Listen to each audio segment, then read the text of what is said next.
Say hello, everybody. Hello. Hello, everyone. Hello. Let me just go ahead and reboot this so we get this awesome starting cutscene. Hopefully it doesn't murder my capture. Oh, I have to press play. So yes, this is Zelda's Adventure for the Philips CDI, circa 1995, I hope. 94 is what the scene says. One or the other. The actual copyright screen says 95, but this is the third Zelda game for the CDI, and it is perhaps the most hated. But it's got a lot of good stuff going on too, like the awesome stereo sound and stuff like that. But let's watch this awesome FMV video cutscene as well in the beginning. Put everyone in the mood.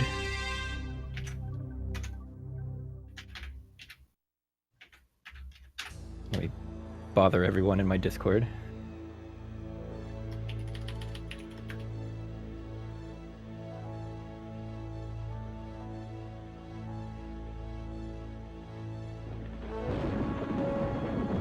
We've got some thunder. We've got this tower that our friend Gasper lives in. He's going to give us some plot.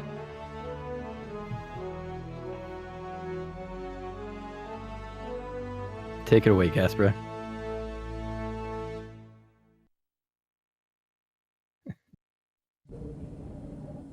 There will be no more viewing tonight.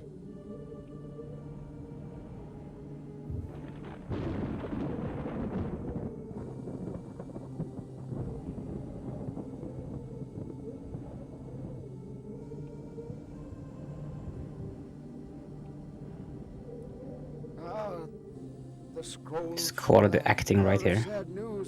Yes, and you'll also see the first of many fun localization issues. Ganon has one too many N's in it on this version of the game. You're not playing a red disc? No, there is a build of the game that spells Ganon correctly, but this actually comes from the time where that kind of stuff was a little confusing. You can read, there's a great book by Clyde Mandelin about the localization of the original Legend of Zelda and just the inconsistencies between all the types of spellings of things like rupee and ruby and all that stuff. And some of that is artifacted in this game because coming out in 1994, this came out, what, before Link to the Past, but after Zelda 2. So you'll also find some like red boots, which appear in Zelda 2 that let you walk over water, that also let us walk over water. But a lot of the similarities kind of disappear there. It goes its own way a lot of the times. But thank you everyone for the good lucks in chat. So first we get to the obvious Zelda that we see now. Yes, the slideshow there. Yeah, the FPS is pretty low. But the menu screen here has some very cool stuff going on as far as the noises it makes. So I'll delete the first file and remake a new one. Once it lets me, oh, right. I have to actually create the file before I press play. So I can type in letters. It actually has a lot, but if you delete them, it makes some fun noises as well. You can fit a lot more skinny characters than you can wide characters, because that makes sense. But the best part is whenever you actually press done and go with it.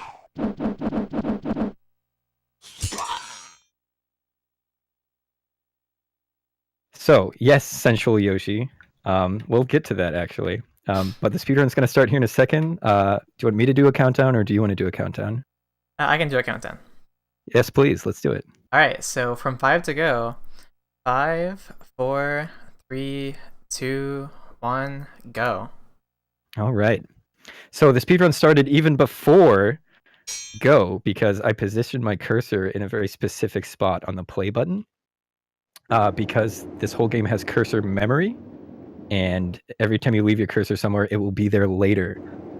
So a lot of the speed in this game, because you have to wait a very long time for screen transitions as well as to pause, a lot of speed comes from just switching between items quickly, and just knowing where your cursor is in the menu, which is pretty awesome.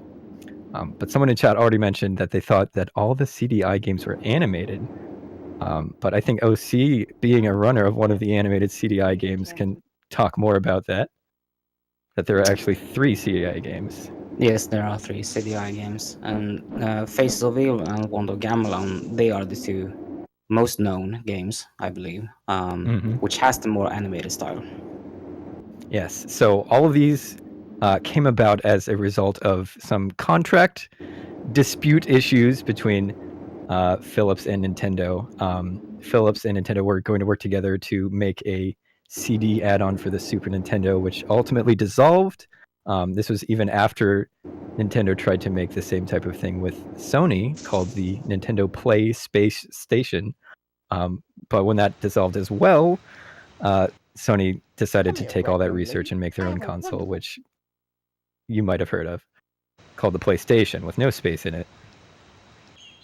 But because of this sort of licensing issue, Philips was allowed to make some games using Nintendo characters, including Mario and Zelda and Link and Ganon. And so we ended up with them outsourcing the games to other companies. First, Animation Magic out in Russia made the animated games, Zelda the Wand of Gamelon and Link the Faces of Evil, which you're much more familiar with. And this one was sent out to Viridis, which is an American company. I misspoke. It was an American company, which has since disappeared. Not for lack of making great games, but they made this instead. And this one is much more rare, like someone's asking in chat. This one is a little harder to come by, mostly because it was kind of a late release for the system, and I think this one got universally bad reviews compared to the other 2 did kind of all right, actually. But yeah, the load times are pretty bad. But if you were to look for a retail copy of this on eBay or something like that, you would end up, spending somewhere in the neighborhood of about $500. So, this is the first shrine. There are 7 shrines in the game. Is the shrine And of Earth. on the way here, you picked up the ladder. Yes, and you will see, or you might have already seen, I'm not sure how the delay is working, but whenever I paused, my cursor was already positioned on the ladder, and that's where I left it from the opening screen. And also, it's important to have rubies, because just like the other 2 Zelda CDI games, you spend these rubies, which is the localization error for the money. It's not rupees, it's rubies. But every magic spell you cast, we don't have any of them yet, but every one you cast costs some money, which is pretty great. Oh. And you're going to see me take a ton of damage as well. It's not consistent, because in the instruction booklet or manual or whatever that comes with the game, it says rupees. Yes. The common, so yeah, you'll find sometimes like the voice actors even disagree with some of the actual documentation on the names of things and stuff like that. So yeah, you will have to, every time you get a spell, you have to pause and equip it, because the CDI only has a D-pad and 2 buttons. So one of the buttons is use and one of the buttons is pause. The other 2 games get away with it a little bit by you crouch before you do things, but since this is top-down, you don't really have that kind of capability. But the first spell I just picked up is the Jade Ring, and it is necessary only in this shrine to kill 3 different enemies called Sardaks, which unlock the door to the boss of the Shrine King called Lort, which is the word troll backwards. But yeah, you pretty much, yes, Bob, you pretty much just hit things with a stick for most of the game. And you will enjoy something that we do in the next shrine a lot, because there's lots of hitting things with a stick, because it's faster. Apparently. Yeah, so my main contribution to this game, besides taking selfies during the 5th shrine, is that you can skip what was once thought to be a very necessary spell that kills an enemy in 4 hits, and instead you can elect to use your wand to hit that same enemy 280 times, and that is technically faster because of the load screens and all the time that goes into that, it's faster to do that instead of walk 7 screens there and back because of just how long it takes to load the next screen. But if you weren't aware, this game is not canon. Nintendo would prefer it doesn't exist at all, probably. So that'll be a fun 1 minute and 47 seconds that we will spend hitting that enemy in the second shrine. I just picked up, you will see soon that I just picked up the red boots, which this game is actually kind of simple to start out. It's not very open world. You're trapped in the southwestern corner of the map at first, which is nice of it to guide you in that way, where you're sort of stranded there. But you can get out now that you have the red boots and walk on water, just like in Zelda 2, The Adventure of Link. Yes, Baltus, let's get... That was a dark room, and you might have noticed that you can actually buy a candle at one of the screens that we passed in the overworld. And yes, if you use the candle, then obviously the room lights up. But I think the candle is like one time use only, and then you have to buy another. It is 100 rubies, and you use it once, and there's 2 dark rooms in the game, and you can just walk through, and it's not necessary. So here I am, just killing the last Sardak, probably by this point, thanks to delay. And after that is the shrine boss, Lord. He takes 10 hits with the wand, and once that's done, then we can steal all of his gems and the celestial sign, which are the MacGuffin for the game, and move on with our lives. And we'll get a cutscene with a Gaspra as well. I forgot to do splits for this, but it's fine. I won't world record. Famous last words. But yeah, you get 250 rubies for defeating Lord. He thinks you're here to steal his money, but you're actually here for the celestial sign. You need 7 of them to get access to where Ganon is and rescue Link. We'll take his money anyway since we're here. Exactly. We don't actually take the water of life, though, which is, just kind of... They don't agree with each other for some reason. Yes, so they're shrines, they're not dungeons, they're not palaces, they're not levels, they're not whatever other word. They're shrines in this game. But, there's only 7 of them. There aren't 120 like there are in Breath of the Wild.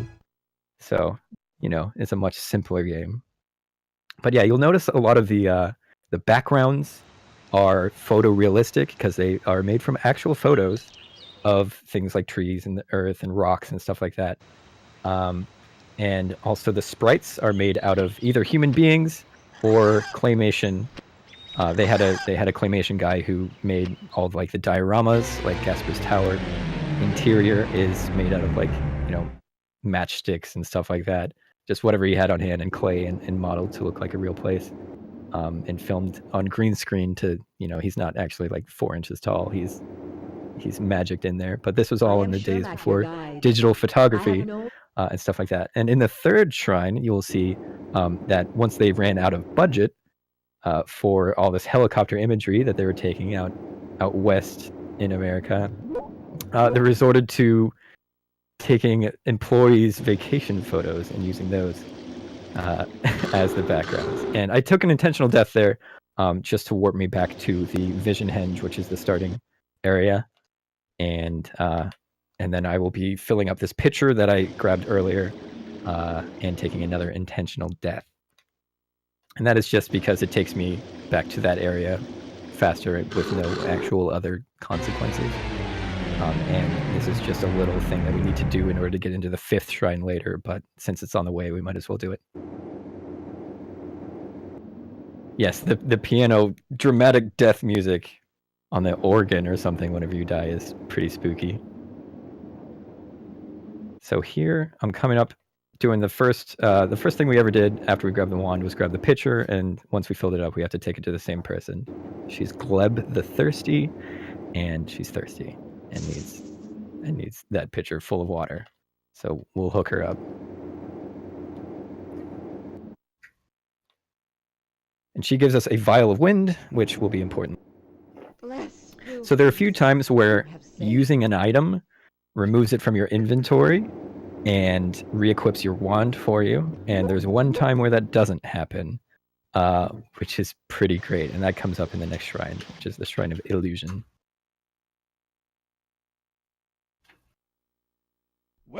But now we're going to head toward the second shrine.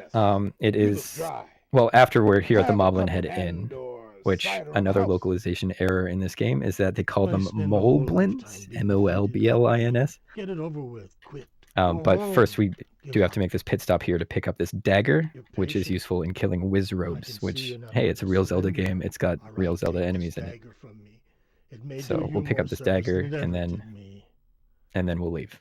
And the dagger is very different from the knife that we get later on. Yeah, there's a broadsword that looks a lot like the dagger, and you just need to know which one's which. So enemies, all of their movement is completely random, but their spawn points are fixed, and also their spawn order is fixed. So, for example, if there are 3 enemies on the screen, they always spawn, like, maybe, for example, like far left, middle, far right. And if you kill like the far left in the middle and then leave and come back, it'll know that there's 1 enemy. And then when you go back, it'll be the left one. So it doesn't remember which enemies you killed. It just remembers that you killed enemies. So I don't think there's any screen where there's different types of enemies mixed together. There's a couple. Are there? Yeah. You'll come up on a couple soon. Never mind. I think Zelda 1 had that same issue with enemies though, which gets abused in speedruns for drop table stuff. Gotcha. Okay. Well, that's pretty clever. So yeah, this game was styled more like Zelda 1, sort of with its top-down type stuff. And so these, in order to get this top-down view of all these sprites, what they did is they strapped a camera to a ceiling and had a treadmill going, and they would just take pictures of the actors and actresses as they, went through walking animations in every direction in order to get these sprites put together. And then while we're here, on the way, we're picking up a few important items. There's going to be a raft coming up that is also necessary for the 5th shrine. So there's a lot of upkeep here for the 5th shrine. But we're also going to buy an item here in Great Wimbish, which is super OP, but also very expensive ruby-wise. It is the blue ring, and it looks kind of like the nut button, which Brianna pointed out on my practice streams earlier today, which is amazing.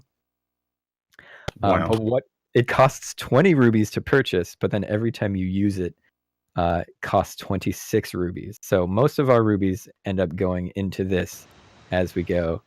There's a few screens where it's kind of optional, and there's 2 screens where we thought it was necessary, but then Organics figured out that sort of rage strats would work by just swinging the wand constantly, and that's what led into the 1 minute 47 second 280 swing accident that's coming up in the next shrine.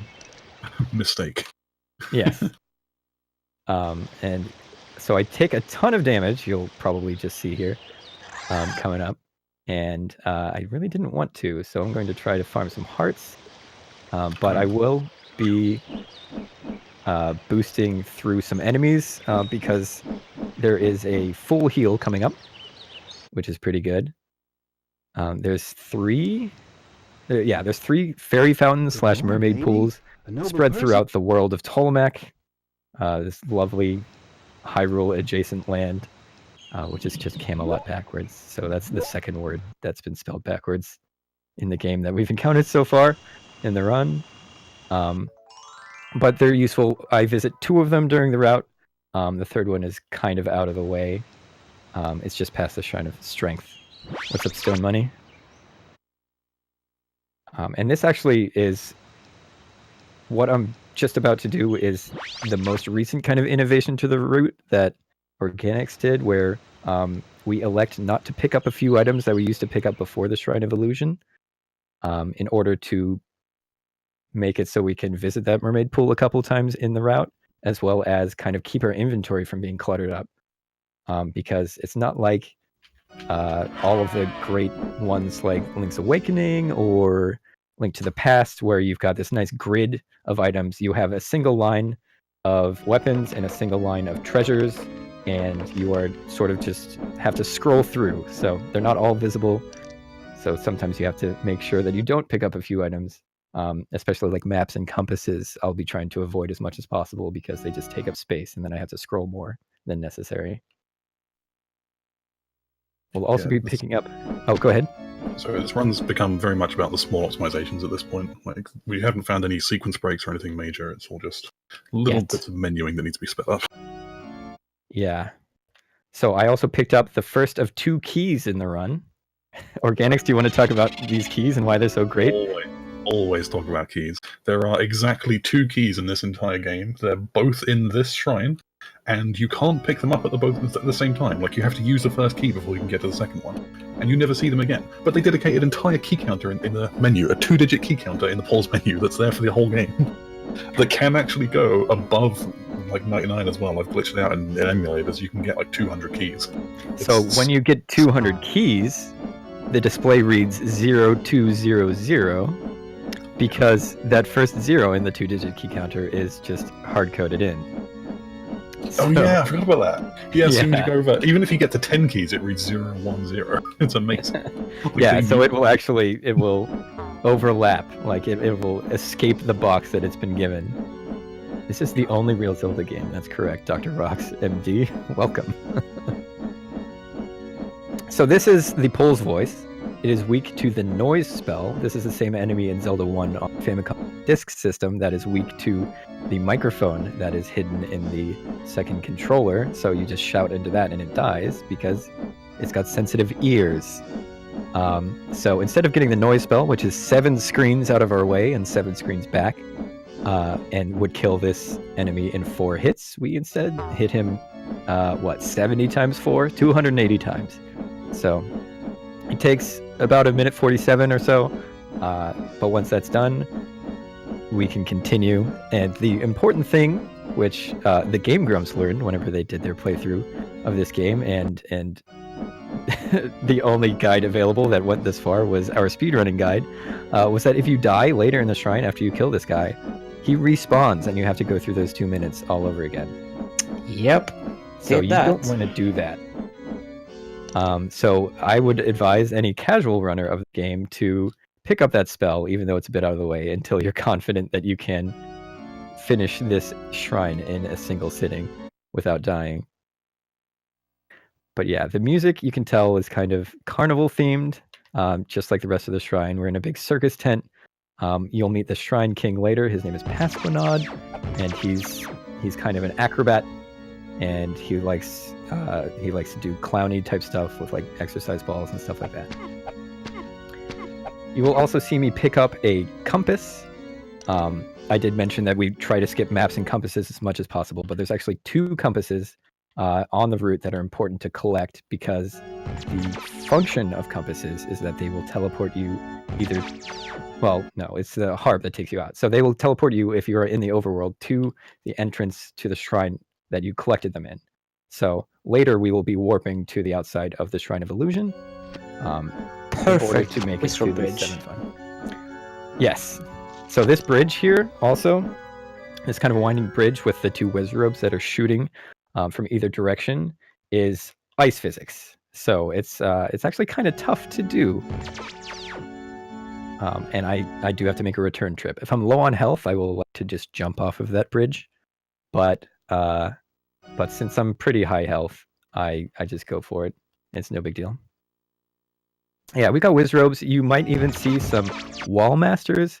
These are patras coming up that they look like golden snitches a little bit. So that's what we call them. There are levers, there are tektites. So it's definitely a real Zelda game. So don't believe the stories. But patras are pretty nice. They tend to drop hearts at a higher rate than other enemies. So that's kind of them. So after we use that black orb that we found earlier to open up that cage door, it is removed from an inventory and the wand is re-equipped. But the next item that we collect is a knife, and we use that knife to cut a hole here in the tent. And then we have to re-equip the wand afterwards, so you'll see that here in a second. And yes, we have a Discord in which there is an entire channel dedicated to emulation if you think you might want to try this game out.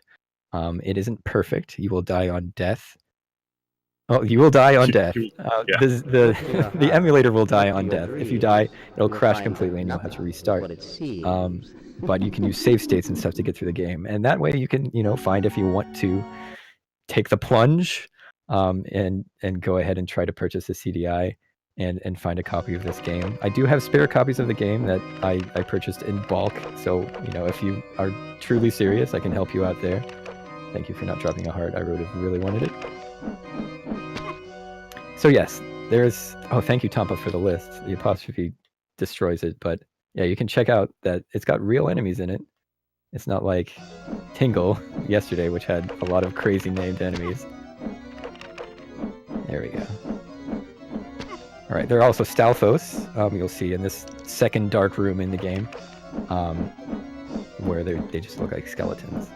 And then after this blue room full of Stalfos, will be the first time I will use the blue ring in the run, the nut button, and you'll see how expensive, but also how effective it is at, well, hopefully you'll see how effective it is if I do well, at sort of getting rid of enemies and helping me survive, but also making sure I don't have too much money.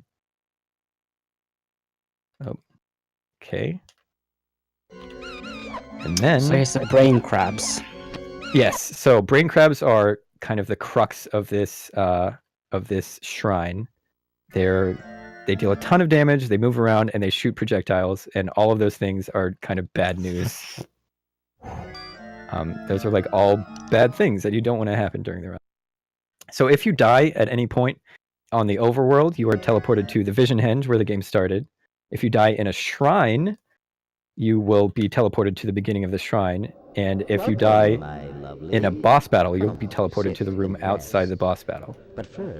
So if you're going to die, you might as well die to the boss, because that means the least amount of work you have to do to return to where you are.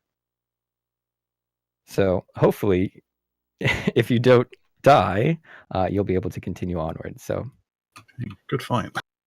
Yeah, that was an incredible fight with a lot of stress because I wasn't allowed to take a hit.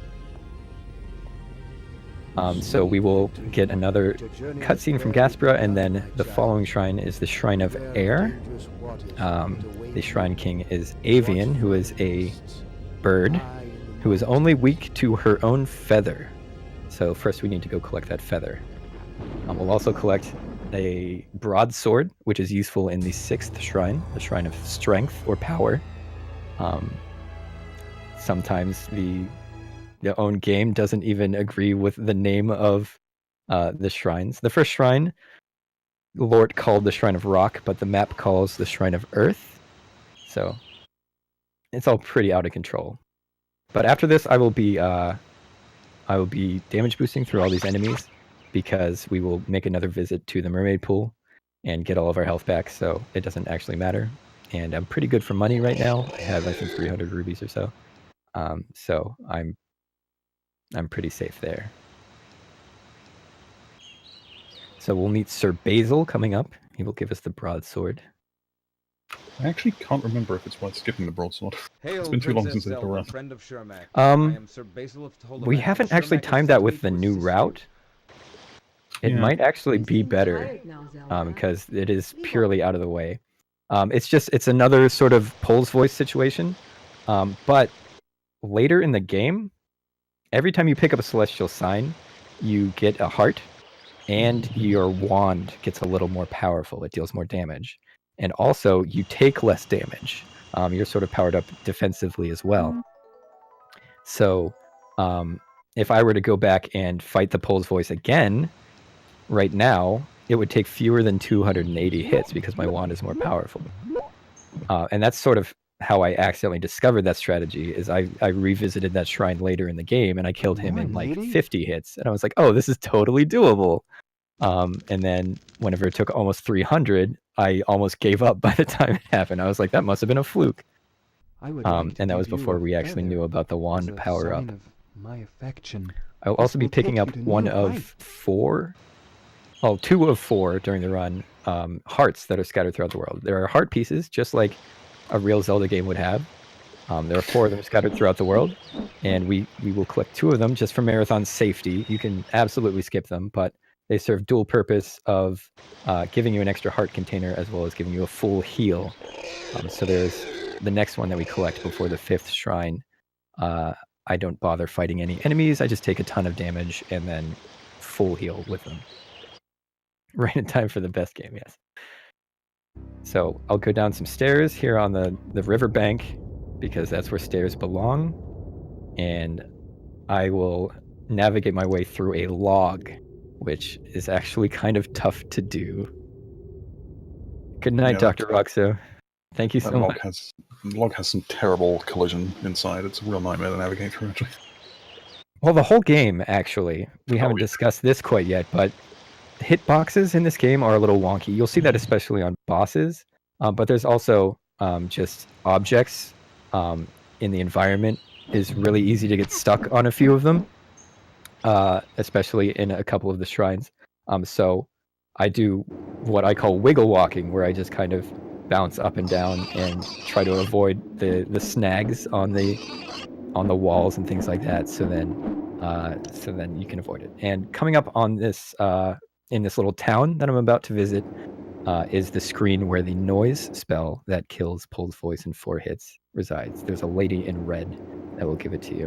What's up, Tresco? Good morning.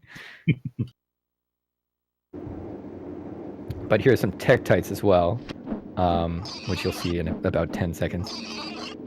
And because it's a real Zelda game. So we're headed to the Shrine of Air, which is actually really close to the 4th shrine as well. So it's a quick trip after that. The real big amounts of like housekeeping and running around happens before the 1st and 2nd shrines. After that, it's mostly just shrine after shrine after shrine. There's also a ghostly dog you'll meet pretty soon. He's pretty cool. So the characters are all great. None of them are real actors. All of them are employees of Veritas, the company. Zelda herself is played by the receptionist of the company. So, you know, they're kind of strapped for cash. Gasper is Mark Andrade, who is their like musical like sound guy. Yes. Like he wrote the theme song and then he acted as Gasper. And the theme song does not appear anywhere in the game. Oh yeah, the overworld music got replaced with wind noise for some reason. Well, I think the idea is that the wind noise restarts every time you transition to a new screen, and they probably didn't want the music to do that, especially since it's a sweeping epic. Oh, it's a great song. You should, I guarantee you will enjoy it. Just go Google it, like find it on YouTube. It's actually incredible. Zelda Overworld, or Zelda's Adventure. So if you want to join the CDI Discord, which should be linked on stream, but it's also in the ZSR Discord channel, and Organics just linked it in chat. No, that's something else. That's the overall music, sorry. But in our Discord, there's an emulation channel that talks about, there's a build of MAME called Tiny CDI, which, as faithfully as possible, will emulate this game. But if you were to pick up a CDI, you could just hit me up on Discord, and I can get you a cheap version as well. Oh, okay. Spoilers, I just died in the shrine. So you'll get to hear the awesome organ music. Fortunately, very early in the shrine. It's not one screen before the boss like at Wild. No. It's pretty common to die in Shrine of Air, though. Like, it's a difficult journey, and you take a lot of damage on the way there. Yeah, I came in with 2 hearts down, and the first 2 screens, there's these tornadoes that deal some damage to you. At least you died in the beginning and not later on in the game. Precisely. So after this screens of tornadoes, the screen I died on earlier, there's a screen full of bees. You know that they're bees because there's also honeycomb in the background. If you kill them all, you get a bow, like a bow and arrow. And and it's useful twice in the game. Well, it's required for 1 puzzle, and it's optional for 1 other thing, to farm some rupees. And then it's useful later because it's cheap. It's only 1 rupee to cast it, and you can shoot it at buttons and things like that later. What's up, Kamikaze Kitties? Yes. I will also be... Oh, go ahead. Sorry, this whole shrine has ice physics for movement, which is a bit of a pain. You kind of get used to it. Yeah. Yeah, I didn't even bother to mention it because I don't think about it anymore. But there is an item in the game... Dodge. Yes, thank you. There's an item in the game that is ostensibly supposed to make ice physics less severe, but it's imperceptibly different. But there's a mini boss that I'll fight in this shrine that will drop a rug, like a magic carpet, basically. I just imagine you set it on the ground and then you can walk a little better. Why else would there be bees? Exactly. So I'm going to play it kind of safe in the next few screens because I did some practice runs today and took a ton of damage here. So air did not go great for me. Yeah, these little boar heads or whatever they are actually really annoying. They're super quick, super small. Yeah. Yeah, there's a screen of dragonflies that sound like mosquitoes as well that are kind of unkind also. So we'll see. Yeah, it's like 4 screens in a row here of just like tiny, fast, multiple enemies that can really wreck you. Yeah. All right. Like a major point of taking damage in this game is that like enemies deal damage just by running into your hitbox, but there's like barely any knockback. So if an enemy gets inside you, it will just hit you and hit you and hit you until you're dead. Yeah, and the iframes are pretty short, so if you get stuck in a hitbox, you're pretty toast. So I died again a little later in the shrine, so I'm going to play it extra safe here and try to just get through taking as little damage as possible. Which usually the dragonflies drops more hearts, but I guess you got unlucky. Yep. So I'm gonna buy bees. There we go. But after those tornadoes, you can use the calm spell. Yes. There's a spell. You can purchase in the Moblin Inn. Yes, there's exactly. There's like a sign that says C on it, which is calm. Mm-hmm. Just like the noise spell has like a sign that says N. Yes. So they are calm and noise are kind of related. Calm spell costs like 100 rupees though. We don't have that kind of money. Well, we do, at that point we do, but yeah, I'd rather spend it on Blue Ring. Come on, give me hearts, please. All right. Come on, guys.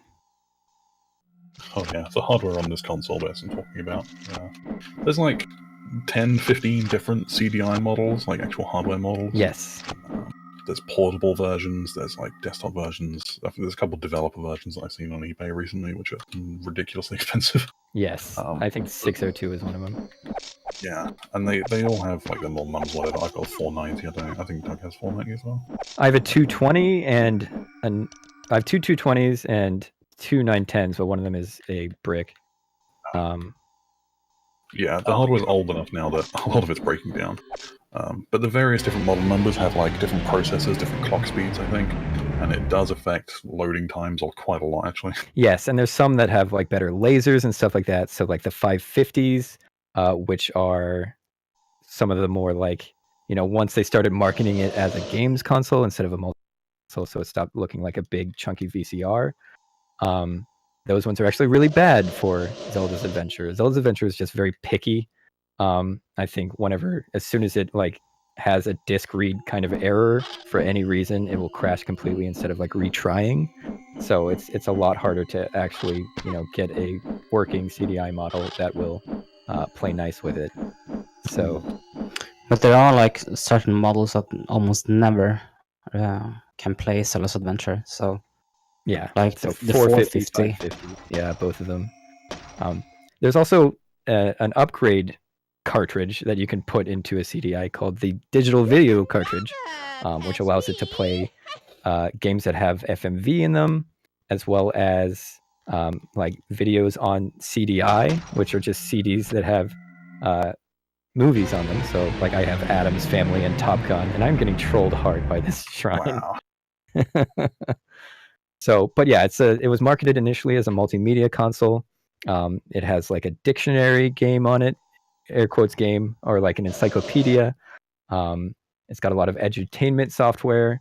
It has the capability of playing audio CDs, or like if you were to burn a CD of pictures, it can view your pictures. That's sort of what it marketed as at first, and then it's about as sophisticated as like a DVD menu with just directional pad and 2 buttons. So it's actually kind of impressive that they made any games for it as sophisticated, air quotes, as these ones. So it's not really a good games console. It doesn't have a lot of like RAM. It doesn't have a lot just capabilities that game consoles of the time were kind of required to have to play properly. So if you're interested in playing this game, I would suggest that you get a CDI model in the 200s or in the 900s. Yes. Those are the safest bets. I have a 470 that plays this game very well, but yeah, pretty much anything that's a big, chunky, heavy metal one is good to go. The smaller plastic ones are the ones to kind of avoid if you specifically want to play this game. And good news, I'm getting a ton of money, so I'm going to start using Blue Ring. Yes, Mapplethorpe's Flowers, or the Flowers of Robert Mapplethorpe, or something like that. There's like art games that show off like, you're going through an art gallery and looking at pictures of flowers or photography and stuff like that. Someone was telling me about a game that's narrated by Robin Williams. There's also a golf game called The Wacky World of Miniature Golf. Oh man. Which is it's very good. The Game Grumps did a playthrough of that. But I'm going to use the Blue Ring here a couple times on these dragonflies because it's super powerful and it should help me out so I can survive the rest of this shrine that is being trollier than I have ever seen. There we go. All right, that'll do. Yes. Pecos Bill, that was it. Thank you. Turn Up the Beat was the one that was telling me about it. So next we're going to fight a boss. I don't think it requires the Blue Ring, but it's super helpful because it kills we call him Cloud Boss. It kills him in 4 hits. I guess I hit him with my wand once because it's actually going to take me 5 hits. But yeah, this doesn't require Blue Ring, but it's just such an awkward movement pattern that trying to kill it in melee is a nightmare. Yeah, you can only hit that enemy while he's moving.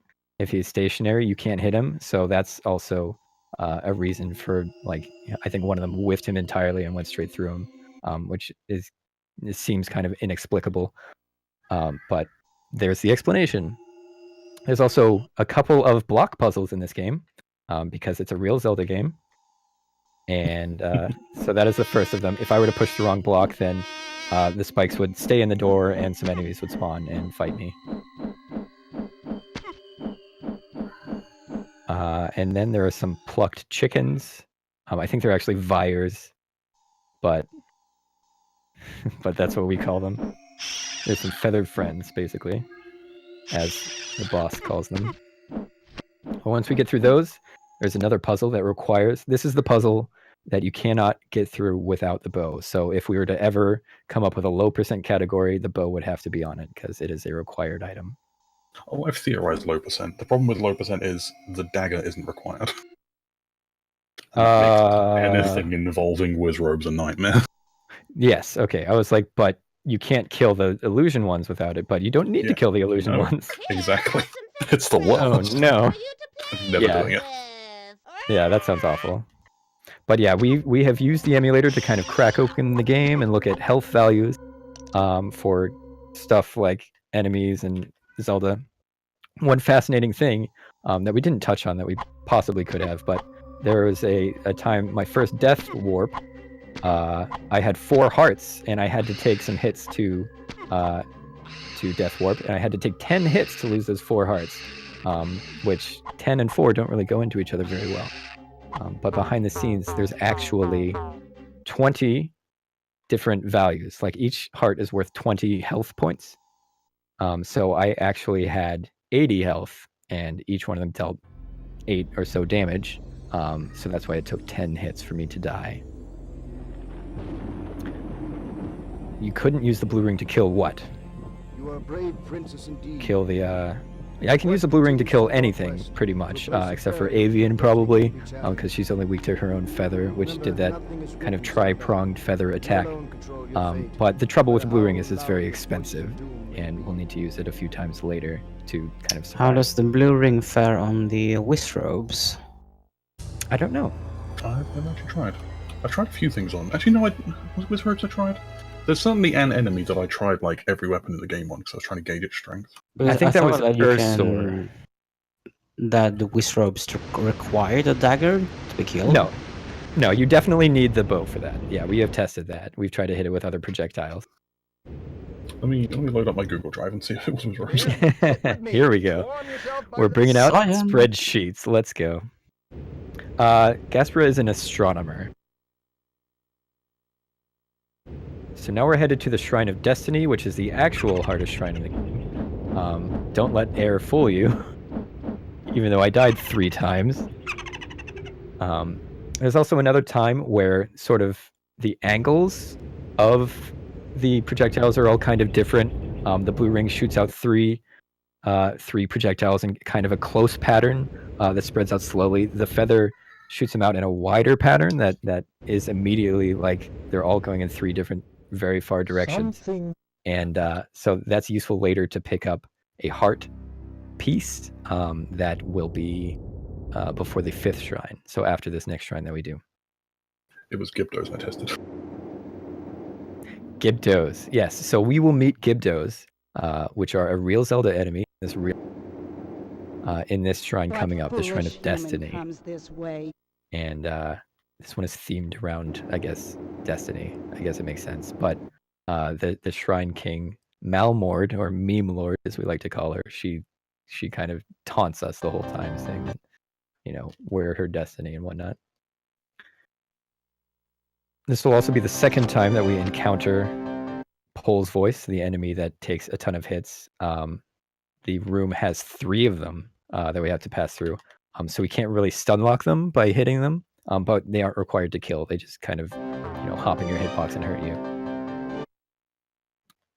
But it's just kind of a maze. There's a couple of spots where you can go the wrong way in this shrine. But for the most part, almost all shrines are super linear, probably for budget reasons. But there's just not a lot, especially in shrines after this one. There's one like dead end here, but the rest of it is just straight on through. But after this kind of zigzaggy room is where we will meet a Jack, which is an anti-fairy, and 2 Gibdos. And the problem with Gibdos is that they deal a ton of damage, and they just jet right for your hitbox immediately. And if they get close to you, they actually start moving faster. So it's a recipe for disaster. And the anti-fairy doesn't help. It's just kind of in the way. So we're going to try to avoid the anti-fairy and deal damage to the Gibdo, and it's not going great. This is also the room that drops the compass once you kill both Gibdo, but it will not be necessary. But you will also see that the anti-fairy does not follow any law of physics known to man. And that's pretty fun stuff. Yeah, there's no fairy powder, as Mojo is saying in chat, so you can't really deal with anti-fairies by turning them into fairies or anything. But this is the next room. I will use the blue ring again, because it deals a ton of damage, and it also has incredible knockback. Organics, do you want to talk about the mechanic of the one banned glitch in this game? Oh, yeah, boy. So, the majority of weapons in this game, when you fire a projectile, when the projectile hits an enemy, it removes a projectile. So it's like single hit and that projectile's gone. The blue ring is the only exception to that, which it can multiple hit enemies, which we saw when he first shot with the Gibdos there. It hits the enemy, knocks them back, and then the projectile keeps going, and it can hit them again and again and again. You get like 5 or 6 hits across that screen on those Gibdos. It's amazing. There is one glitch in this game, which is the green ring, the very first weapon you obtain in the whole game, doesn't seem to have that property set properly in the code. So if you pick it up normally, then it will just fire a single projectile, do 1 hit. But if you fire the blue ring first, then the green ring, it will multiple hit with the green ring as the blue ring does normally. And so that is a banned glitch because you can set that up before you start your game by loading a previous save and shooting the blue ring, and then when you load your new game, you'll have a multiple hit green ring that speeds up the first dungeon quite a bit, actually. Oh boy. But, you know, requiring setup for a previous file is banned. Yes. So That is we're one a real speedrunning community with banned glitches.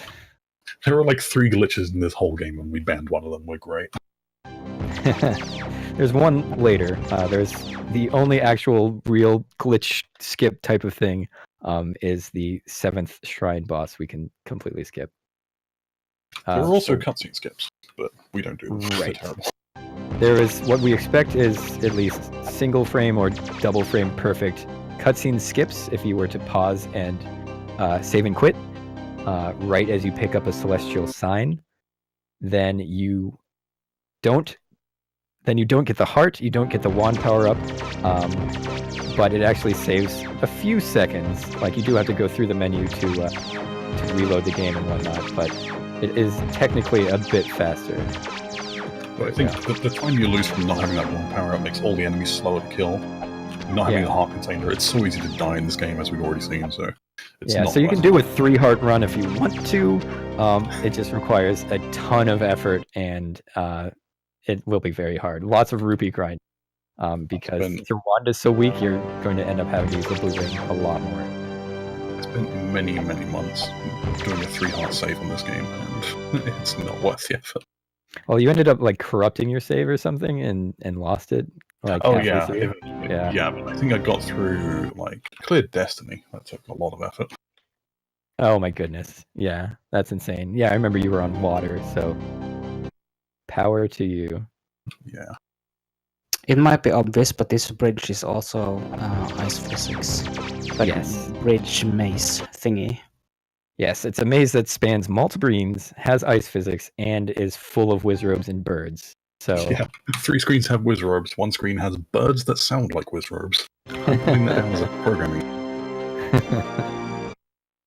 In this game, those don't exist. Zelda, I am your Exactly destiny. true. It's impressive how well coded this game is that we've only found like 2 or 3 glitches. Right. Well, if you want to get involved, we've been linking the CD I did religiously, and you can help glitch hunt if you want to. Chat, please. Alright. So there's the same Discord for all 3 CDI games. All 3 Zelda CDI games, I should say. Same thing. So Malmore takes 8 hits to kill, which, I mean, it's inconsistent across all the bosses how many hits they take to kill, but and it's also a factor of how powered up your wand is. I would be interested to see, like, if you go in with the 0 wand, how many hits it would kill each boss. Yeah, that's science to do much later. But yes, every boss except for 2 has a fixed movement pattern. The 2 don't are Avian and Lort, the 1st and 3rd. Well, 3rd and 1st, I guess, respectively, but they have one spot in what is otherwise patterned where they do some random movement and then return to their fixed pattern. So now after the Shrine of Destiny, we do a save warp, which is effectively the same as dying, except in order to die, you have to move a couple of screens away, find some enemies that can deal enough damage, and we've been powered up 4 times now, so it takes a lot of hits. So it's actually faster to just save and quit, because that effectively will bring you back to Vision Henge at the start of the game, which is much closer to the 5th shrine, which is the Shrine of Water. And I will be doing a lot of damage boosting in order to get there. I don't need... I'm working out in my head how much money I need, because I'm a little poor right now as well. I only have 25 rubies. I think I need 70 plus whatever attack damage I do. So I think more than that. I don't know. You have to buy like 2 tickets plus the. Oh, you're right. So. Oh, but you can do that. I'll kill some of these enemies and grab some health. You only need like 50 to get the ribbon. No. That you do the shooting game. Yep. Never mind. We'll be fine. So yeah, I'll be doing a ton of just walking through enemies taking damage, because I will be picking up a heart, and that'll give me a full heal. I'll also be skipping this harp item. What does the harp do? It teleports you to the start of a dungeon when you're inside. Escape rope type thing. Yep, so it's actually, you might as well just die in the shrine, because it does the same thing and it gives you a full heal. But what it will do, I think, is the difference is that it will respawn all the enemies.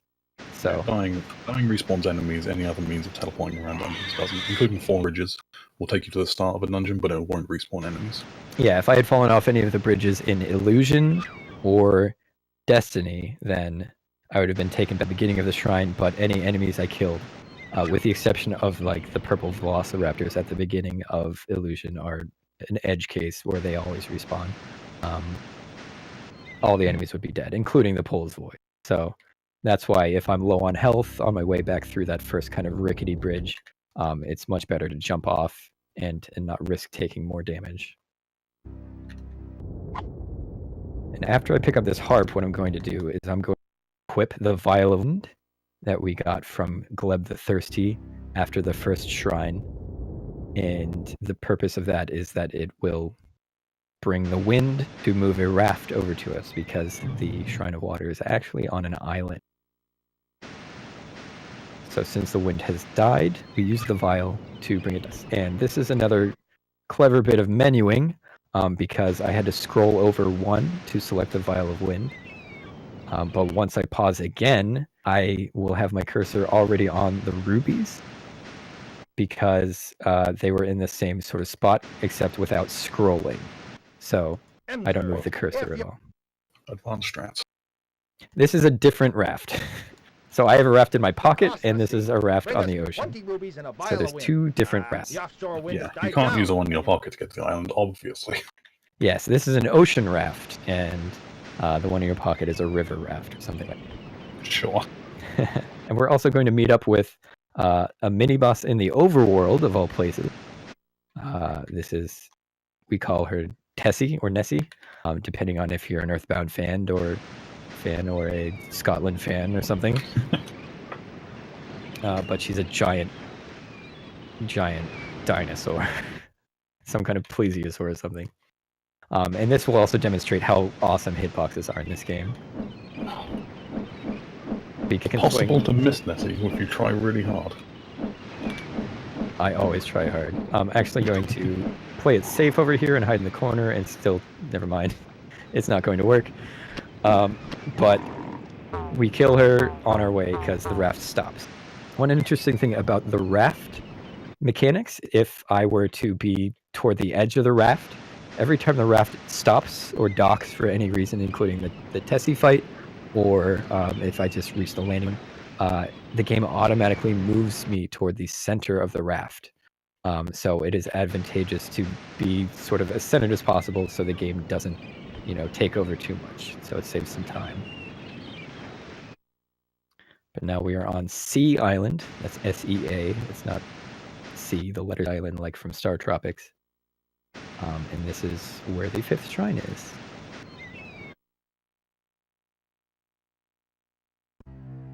This 5th shrine is captained by Agwanda, who is convinced we're here to steal the water of life and doesn't seem to care that we're here to steal the celestial sign. But it's got all sorts of hazards. It is what I think is the 2nd hardest shrine in the game. Because after this shrine, it is smooth sailing. But there's spikes that come out of walls, there's tons of enemies, and there's a sequence at the end on the raft that is a run killer. Yeah. There's a reason the 3-heart run never got through this dungeon. But I also pick up a plank, which is another sensible one-use item that removed itself from my inventory and re-equipped the wand. What's up, monkeys? I'm glad you like it. This is the best Zelda game. So next up, we will be fighting some Kelpies. First up is the North Kelpie. Nope, South Kelpie. I don't know the Kelpies. But it is traditional to take a selfie during the Kelpie battles because they take a while.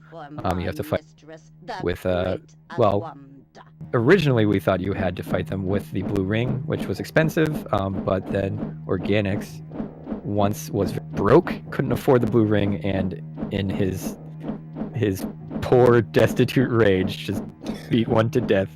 And that's how we learned that mechanic of killing them with a wand is possible, and that led to a few other what once were thought were crucial items, including the lance, which is useful for the 6th shrine, which is the shrine after this one. Yeah, that lance is another one that's way out of the way. Mm-hmm. But it turns out you can just hit the guy with a wand like 8 times or something. It's really easy. It's more than 8. it's like 50 to 50 times, but it's still much faster, of course. Yeah. And then now it's the North Kelpie for me, a little bit later for you. They have great lines. They just yell at you, and they introduce themselves to you.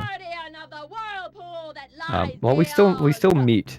What's great is like 2 of the really big, as far as items are concerned, the noise spell and the lance. We still end up on those screens, so we can be like, okay, this is how we would have had to go to get the lance or the noise spell. So you'll see that later. After the North Kelpie room, there is a room with the compass in it, as well as what has been called the Dark Spike, which is a spike that is right before a doorway that flies out, and if you're low enough on health, will kill you, like happened to our friend Dark and ended a run of his. So we named it after him. And you will see that I got hit by the Dark Spike. Almost never happens. So, as if to answer its call. It's like, oh, you called? It's me. And stabbed me. I don't know how much people were paid, but it wasn't enough, because this game rules. So we'll have a cutscene with Agwanda, the Shrine Boss, the Shrine King, after which we will be able to use the raft for the first time of 2 times.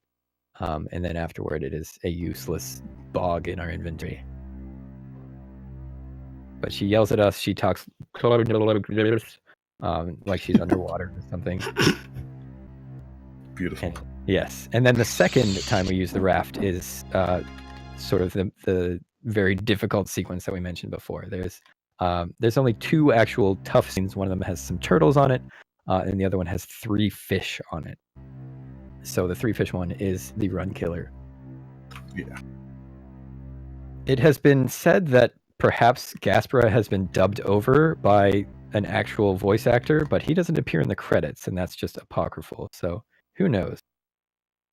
So we want to use the knockback function of the wand as much as possible, just to we'll never be able to kill these turtles or the fish. That we've done it with a blue ring before, but again, that's expensive and it's unnecessary. Like 7 or 8 hits, even. They have way too much health. Yeah, so it's completely unreasonable to do. So we just use the wand to knock them out of the way and pray. And then we will meet the East Kelpie, who introduces herself as well. And then it is the fish screen that we talked about being kind of the run killer. Because there's just lots of them, and you have to manage their location and change direction and stuff like that. But if you're lucky, and mostly lucky, like there's not a lot of skill involved, but if you're lucky, you can do it. Yes, if you were to purchase a retail version of this game, it's $4 to $5. But if you know who to talk to, for example, me, I can get you one for much cheaper. Or you can get a reproduction disc. There's a great place in the UK that does it. You can find it online fairly easily. But yes, this is Zelda Speedruns. This is a Zelda game. This is Agwanda coming up. She takes 10 hits with the wand before she dies. There is a safe spot, sort of, in the top left corner of the playing area. You can still get hit with the projectile, so safe with an asterisk because you have to do a little bit of smart dodging. But overall, she's not too bad. She is just a booger that runs around.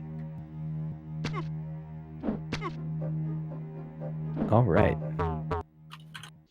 So once we complete this shrine, if you can survive the fight with Agwanda, then you are pretty much smooth sailing the rest of the game. The second 2 shrines are fairly simplistic, and there's only, I think, probably one tough spot in each shrine to deal with. The next shrine, the boss is a little tough. He takes 22 hits, but again, he has a set pattern. And then the final shrine has a screen near the end, after you've probably taken a little bit of damage, that has 2 enemies that deal a little bit of damage, which I call the bellboy monkeys, but we'll see them soon enough. After the shrine is the first usage of our compass strats. I will use the 3 compass, which will warp us to outside the Shrine of Air. Otherwise, we would have to ride the raft all the way back. But Tessie's already dead, so we don't have to deal with her again. But that's just a ton of time that is not worth doing. And I believe it was Organics that championed those strats and put them into the route. Yep. Awesome. Yeah, we used to. Well, I say we. I was the last person to join this lovely community.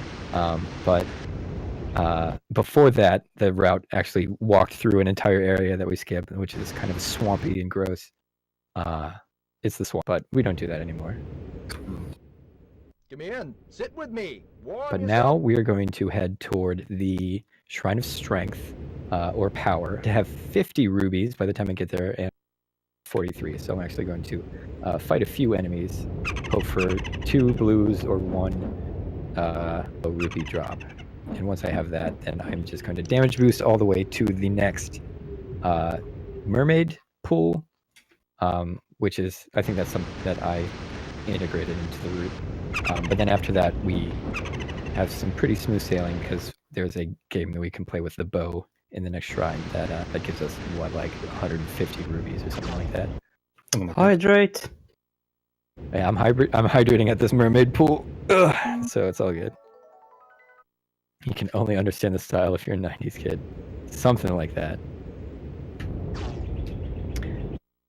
Oh, and I missed pointing out the skull puzzle, where you had to shoot the skull with a bow in the Shrine of Air. There was a mountain picture in the background, and that's one of the vacation photos that we talked about before. But now I've visited the pool, I'm going to play it a little safer. We'll be passing by a man on the way to this shrine that will give you a lump of coal, which is only really useful for the 100% route. Do you want to talk about that? Yeah, so I have routed 100% in this game. It's kind of a bit of a nebulous category, because there's no strategy guides for this game. There's no guide as to what 100% really is, but I've done enough exploring. I've found everything I can possibly find, so I'm calling it 100%. The coal in particular, you pick up down at this shrine, and you can take it back to Great Wind, which is the town where we bought the blue ring earlier in the game, and you can trade it in for a diamond and 999 rupees. It just maxes out your rupee counter immediately. Yes, and that's pretty nice. Very nice for 100%, where you have to buy like a couple thousand rupees worth of weapons that are useless. Yeah, talking about strategy guides, the resource for a lot of what we call the air quotes canon of this game, and just knowing like what things are called and other stuff that isn't specified, but that also took us a few red herrings, was actually the guide that Philips, the call center, would use. If you, way back in the day, you kids that were born in 2000s might not know this, but back in the day, the internet didn't really exist, and if you needed help with a game, you had to call the company that made the game and pay like $3 a minute for their time. But they had a guide for just, basically a walkthrough of how to play this game. So from that, we learned like, what areas were called. We learned, how the map was kind of indexed. But we also learned that there's something called the Vial of Acid, which doesn't actually appear in the game. Commentary is gone. Is that true? Really? I don't panic baskets or anything. But it is the Zelda Speedruns account, so who knows? Thirsty. Would you draw me some water?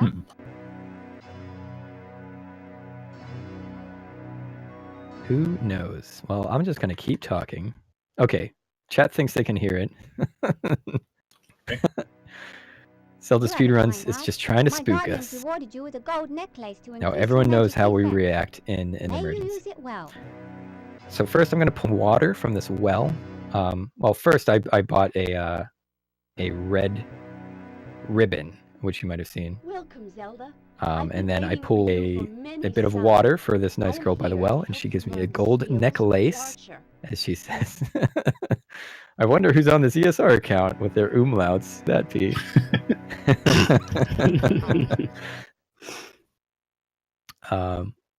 But yeah, so this shrine also has a puzzle in it, another pushing puzzle. And it also has a few times where we have to purchase things. So I shot those bears with the bow. The bow is required for that mini game, but it's great for money. You could farm it as many times as you like if you want to. But for like 100%, that would be the only time you really need money, because there's a shield you have to buy for 500 rubies that is supposed to block projectiles that are shot at you, but I haven't. It doesn't do anything. It work. Yeah. ZSR account is just trying to keep us on our toes. And up here is the Red Knight. He is the reason that we purchased that red ribbon, because if we don't, he doesn't appear.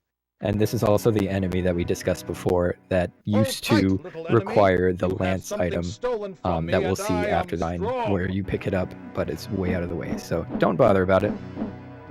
Yes, sorry. Thank you, Rob Dog, for getting us back on track.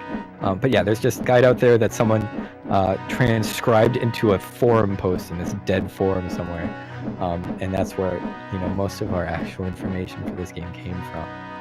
So it's the documentation for this game is fairly incomplete until Super MC Gamer picked it up, routed the first speedrun, started playing it at Zeldathons, and then Organics picked it up as well.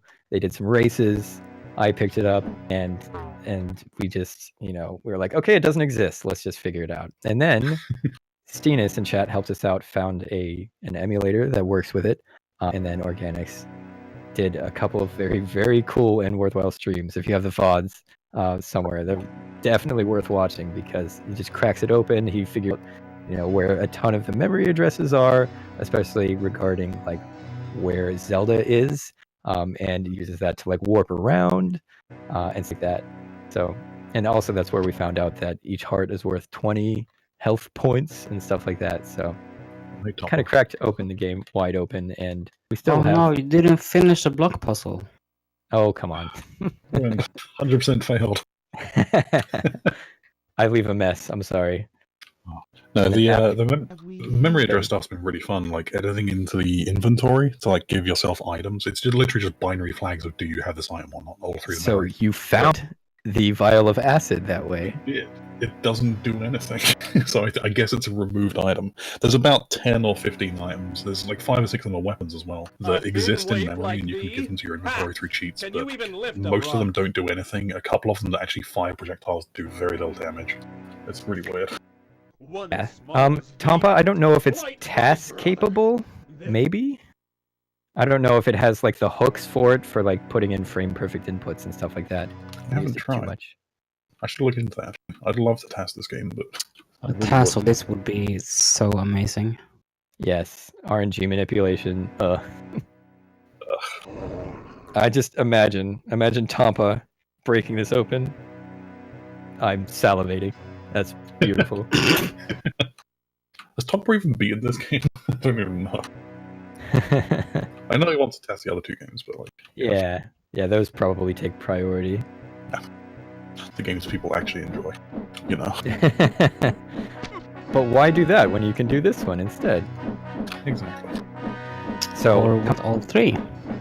There you go. Coming up is Ursor, who is the Shrine King of the Shrine of Strength. And he is a big bear, and he has 22 hits that I have to do with a wand.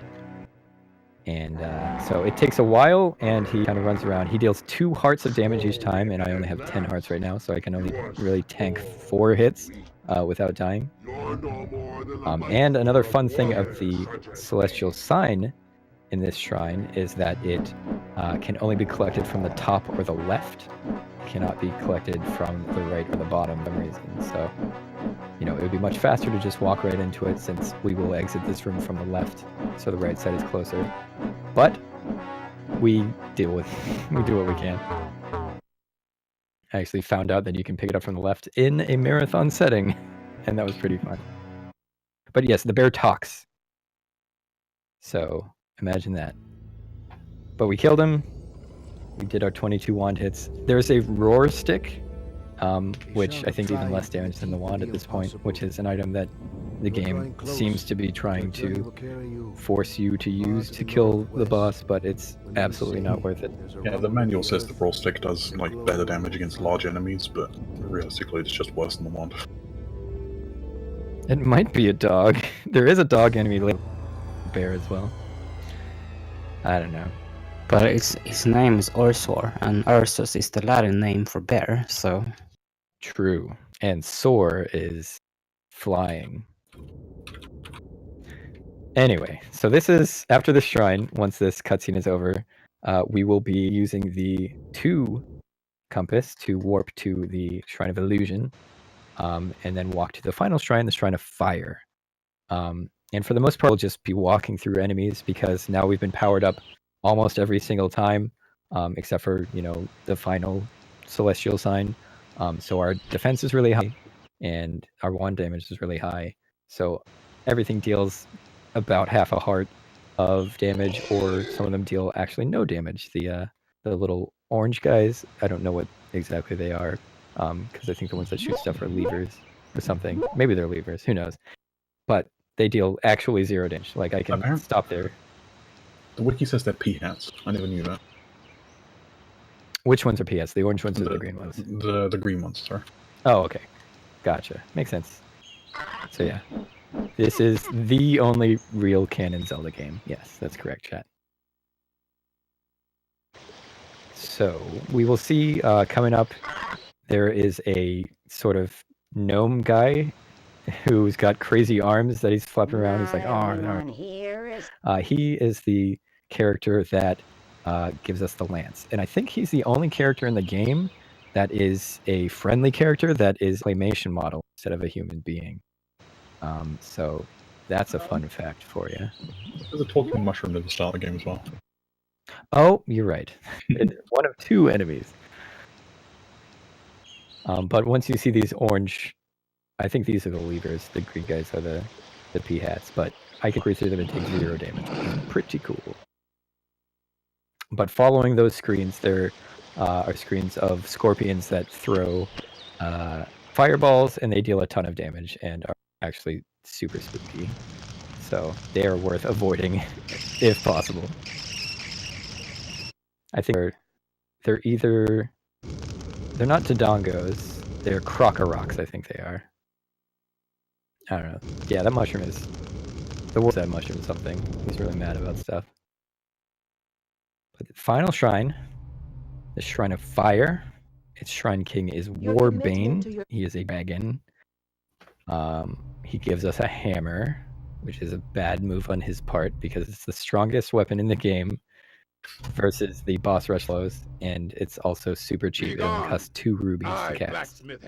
So I end up only needing to use it a minimum of 10 times, I guess, but I will probably use it about 19 times, just for the sake of killing a lot of the bosses very quickly.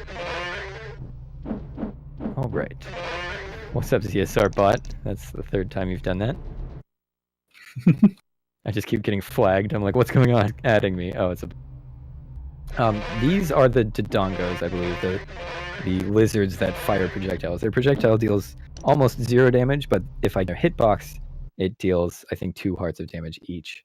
So they're worth killing, I think, in my opinion, just for safety's sake. But as far as this shrine, it seems kind of unfinished.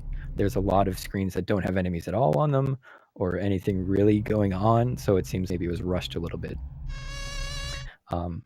As far as we know, it's sort of like apocryphal storytelling, but from what we understand, when this game was going through QA for 2 years, I expect it was just lost in a drawer for a while or something. But once they did finally get around to testing these and fixing bugs and stuff, the developer, the one developer on the game, wasn't with the company anymore. So the only way they could really fix bugs was to remove content from it. So that may lend to some of the strangeness and incompleteness of the game. But here we're meeting up with Warbane.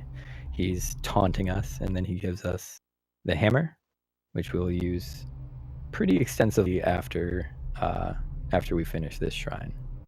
QA. Yes. Coming up are some dogs or bears.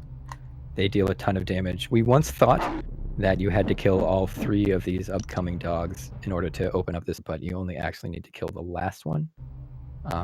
So that was another fun thing. We used to think you had to kill the blacksmiths as well, but a lot of just science and running around and skipping things and ignoring enemies has led to the sort of air quotes optimized route that you have before you today. Again, just like the Tingle games, there isn't a lot of fun glitches or skips or wrong warps or anything in these. Unfortunately, it's just all down to very optimized movement and menuing and stuff like that that gets you going as fast as possible. It's not cut content, it's level design. Yes. I'm sure on the next enemy after this cutscene with Warbane coming up, you have to use the gold necklace, Tim. You may not have to. I don't think we've scienced this very much. But since the gold necklace is right on the way, it's probably faster. Have you did Rob? I have. I think I only tried up to like 50 hits, because back when I was doing testing way back in the day, 50 seemed like an unreasonable number. Yeah, and I think what you had to do was like you had to be positioned well, because he still continues, even if you have him kind of stun locked, he will still shoot projectiles. So you have to position yourself really well. It's really not worth it. Yeah. There goes And the also you passed the necklace anyway, so it's directly on the route, so it's worth taking. So we tried to pick up the 7th celestial sign, but Ganon's spooky shadow hand sort of blocked our progress. So we're going to be warped. Didn't really talk about Warbane skip either. Oh yeah, so I skipped that boss, by the way. The hitbox on the top right of the screen does stop me from going into the next room, so I just skip him entirely and pick up the celestial sign. If you were to do the cutscene skip on the final celestial sign, you would soft lock yourself out of the game because you wouldn't be able to warp here to the boss rush. So yeah, I've tried that a few times. There's just nothing you can do at that point. So now we're in the boss rush, where each boss takes very few hits. The first 2 take 3 hits each, and 10 and 9 for Lort and Pasquinade normally. The third boss, Avian, takes 1 feather hit or 3 wand hits to kill, as opposed to 11 feather hits and an indeterminate, unscienced number of wand hits to kill normally. We haven't done that one. That would be very hard. Avian's annoying. And then Malmord is actually just a bunch of dragonflies wearing a coat. So we do that. I like to leave the feather on because it's got the multi-attack situation going on. And then after that, I switch to the hammer, which deals a ton of damage to both Egwanda and Warbane, who we fight again. And you might be saying to yourself, because you've definitely memorized everything in the game so far, what about Ursor? Where is he in the boss rush? He does not appear. But does he have a room in the boss rush? Have you scienced that? The room on the map that you don't visit, but I haven't actually tried teleporting to it yet. Oh, okay. So yeah. Warbane is also super easy here. I don't even bother moving, I just hold down the attack. Well, Crucial Pain, it's not bad because we know the game very well, all of us. And I can't imagine playing this game blind. I never did. So, yeah, my first time I watched the current world record and learned it from there. Briefly on the subject of world records, MC held this world record for like 2 years, I think, before I managed to take it off him. And that's 2 years of me playing like once every week or two, and not like dedicated trying, but getting there. And then you came along and took it off me in like 4 months. Whoops. What? I like it. For some reason. No one else Okay, does. so on the 10th hit will be time. So the 5th appearance of him. So on my screen is time. So it'll be coming up pretty soon. He'll explode, and so that's when time happens. But that's Zelda's adventure once that final hit happens. And we did it. Congratulations, everyone. You survived Zelda's adventure. On our end, we have a 1:20:11. I'm not sure how accurate that is, but it's close enough. Yeah, it's not worth retiming because it's not even close to world record. World record's like 1:16 something? It's 1:12:56. 1:12:56. Oh wow, better than I thought. Great. Well, I have beaten it off stream and not recorded, so whoops. Need to do that someday. But yeah, thanks for hanging, everyone. Super good time. You should join our Discord if you're remotely interested in this. Maybe Tompo will make I Survived shirts, and give us a follow. We stream this stuff sometimes and other nonsense. So if you like bad games, come hang.